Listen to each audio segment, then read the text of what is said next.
Dobar dan, ja sam Stojiljković Marko, selo Stajkovce pored Leskovca. Nalazimo se ovdje u ovom plasteniku. Ovdje imao sam zasađenu kulturu paradajz pa krastavac, gdje ćemo da tretiramo sada za biće sadnja kupusa, mladog kupusa ranog, gdje će da tretiramo masku 2 kg po aru.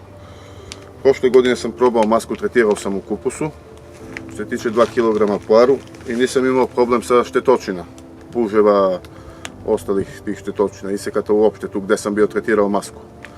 Gdje nisam imao sam dosta problemi sa spuževa i sa to ostalo, sve što je bilo tih štetočina. Masku koristimo je bezbedna, nije štetna po ljude, po sve to. Koristit ćemo masku 2 kg po aru, bacit ćemo mašinski i zatim ćemo zafrezirati u zemljište masku, jer sam prošle godine koristio masku u kupusu, imao sam dosta problem sa puževa i dosta je bilo uspješno. Gdje sam koristio masku nisam imao ni jednog puža, imao sam gdje nisam u plasteniki koristio masku, gdje sam imao mnogo veliki problem sa puževom. Koristeći masku, osim što sam rešio problem puževa, rešio sam i ostalih zemljoštih štetočina. Nisam imao nikakav problem i dobio sam bolju rastresivost zemljišta. Koristeći masku nisam imao problem i za plasman robe, prvenstveno moj kupus.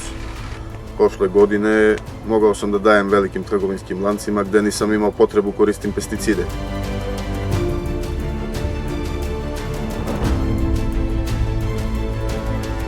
Nalazimo se u plasteniku gdje smo tretirali masku prilikom sadnje 2 kg po aru. Što se da vidjeti, nemamo nikakav problem sa puža, prvenstveno što je najveći problem pužu u kupusu. I sa ostalih zemljoštih štetočina nemamo nikakav problem.